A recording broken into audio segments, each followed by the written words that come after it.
Salut à tous, c'est Bart et on se retrouve aujourd'hui pour faire les numéros 33 et 34 du Megazord et vous allez voir, ça va faire des grosses pièces. On va commencer par feuilleter le magazine comme d'habitude. Dans le numéro 33, on a la suite du torse du tyrannosaure avec du coup la partie avant du torse. On va venir mettre les deux bras et ce qu'on a fait dans le numéro précédent. Dans les dossiers d'Alpha 5, on retourne sur les articles pas ouf où on dit que les Power Rangers travaillent en équipe. On s'en doutait un petit peu. On nous parle de l'épisode 33, du coup, on ne fait pas d'omelette sans casser des œufs. Où on nous dit que cette fois il y a un concours de talent à Angel Grove qui est organisé. On nous présente le monstre Tricera Croco. Et dans les curiosités, on nous dit que c'est le dernier épisode où il y a le design d'origine d'Alpha 5 et qu'à partir de l'épisode suivant, du coup, il sera changé. Voilà. Et là, on nous parle des romans Power Rangers qui se sont vendus comme des petits pains au moment de leur sortie, vu que globalement, tout ce qui touchait à Power Rangers, ça se vendait bien. Et dans le numéro 34, donc on a la structure arrière du torse pour faire la suite du tyrannosaure. Dans les dossiers d'Alpha 5, on nous présente il y a de l'amour dans l'air, mais c'est surtout entre. On parle de l'histoire d'amour entre entre Tommy et Kim. Voilà. Ensuite, on nous parle directement des doubles épisodes 34 et 35, donc la chandelle verte, qui voit la disparition du Ranger vert à la fin. Et on nous redit dans les curiosités que c'est la première apparition de la nouvelle version d'Alpha. On nous présente le monstre de l'épisode, donc le Cyclope, qui peut prendre l'apparence de n'importe quoi. Donc on dit qu'il copie le Dragonzord, le Megazord.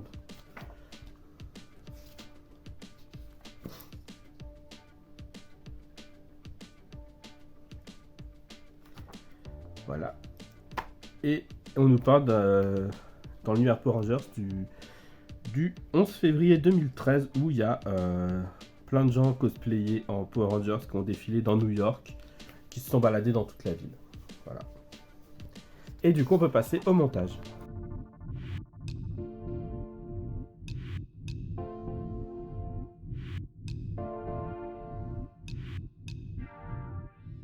On se retrouve avec nos pièces des numéros 33 et 34.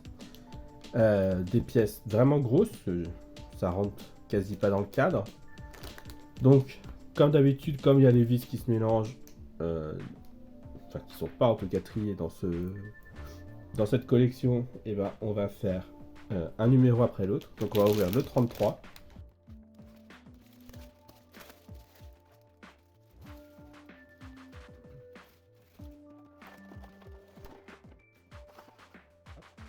Et du coup, pour le 33, ça va être assez simple au niveau des pièces. On a la structure frontale du torse. C'est en plastique, c'est dommage. On a la batterie. La protection auto-adhésive de la batterie.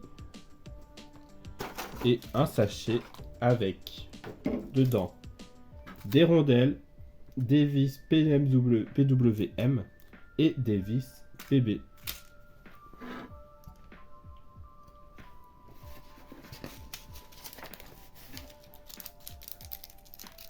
Le seul avantage, c'est comme d'hab que les vis PMW et les vis PB, on peut pas les confondre parce qu'il y a les dorés, les noirs et les argentés. Du coup, on nous dit de prendre la structure comme ça et de venir prendre le bras gauche. Là, on a des encoches. Donc, on peut venir coincer le carré qu'on a ici. Et du coup, de l'autre côté, on vient et on met une rondelle, une vis, et on a notre petite graisse pour faire tenir tout ça.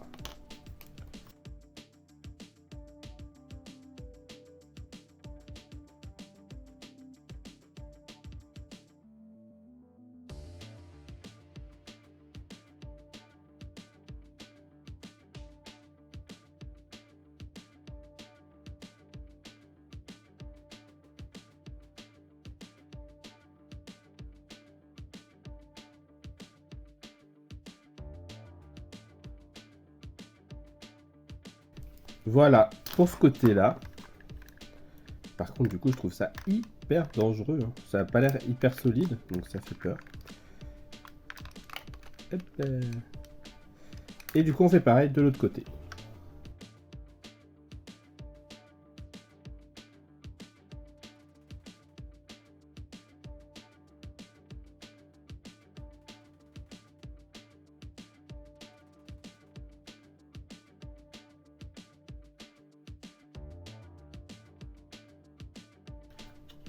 Voilà pour cette partie-là. Ensuite, on nous dit de récupérer ce qu'on a fait dans le numéro précédent et de venir le poser ici. Là, il y a 2 trous au fond. Je sais pas si on voit bien. Oui, les 2 trous là et là. Et du coup, on va venir visser ces 2 trous ici.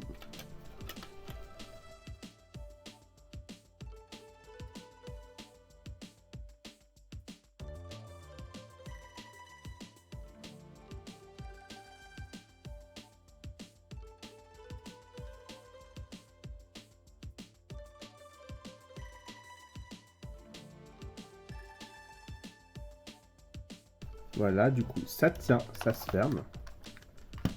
Ça tient à peu près, on verra. Je pense que ça tiendra mieux après. Quand tout sera fixé. Voilà. Et on vient après juste mettre la protection autour de la batterie.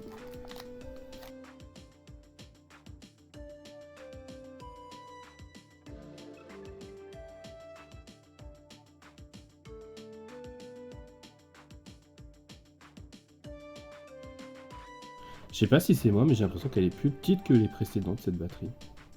Après, c'est peut-être par rapport à la taille de ça que je juge, mais je la trouve pas très grande.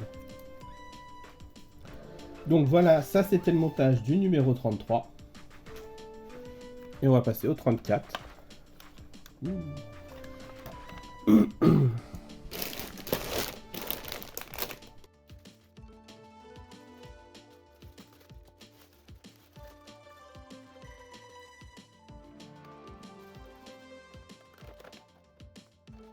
Du coup, dans ce numéro 34, on a la structure arrière du torse.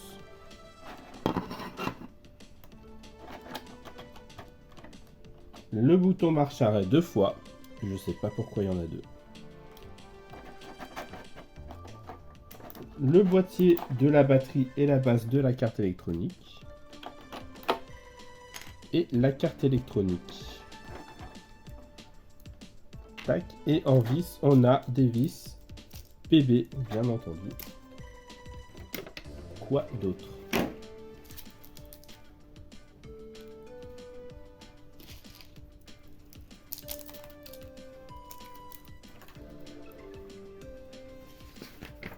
Du coup, dans ce numéro, le montage est assez simple.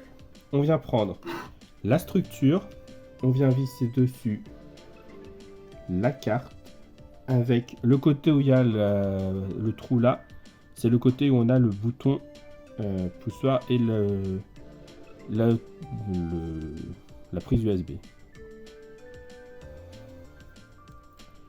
Du coup, on vient mettre ça là et on visse avec les 2 vis PB.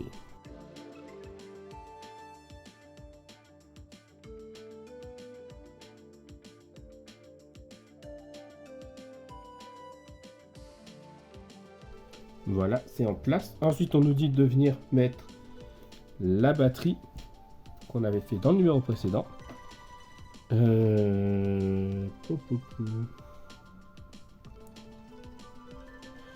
nous dit de venir la mettre de ce côté-là, mais ils sont plantés et c'est à gauche qu'il faut la mettre.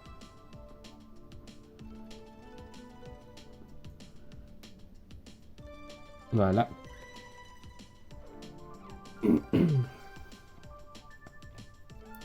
Bon, après en théorie la batterie ira là, mais pour l'instant on nous dit pas de la mettre. Ah si, insérer la batterie dans le boîtier B. Oui.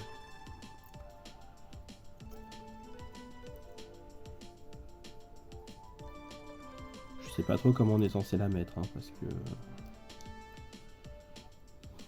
Pas foufou, au niveau des câblages. Et après on nous dit de venir prendre ça pour brancher aussi le capteur infrarouge. Et du coup, cette fois-ci, dans l'autre sens, le capteur infrarouge, il va ici.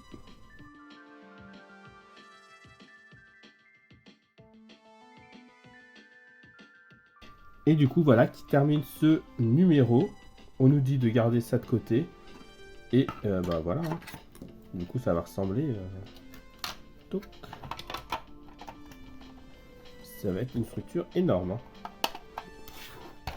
Ça, on a la tête qui va venir quelque part ici. Hop.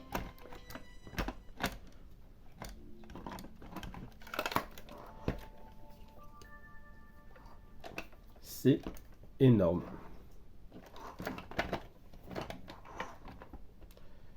Voilà. Du coup, si la vidéo vous a plu, n'hésitez pas à liker, à commenter, à partager et à vous abonner. C'était Bart et je vous dis à bientôt.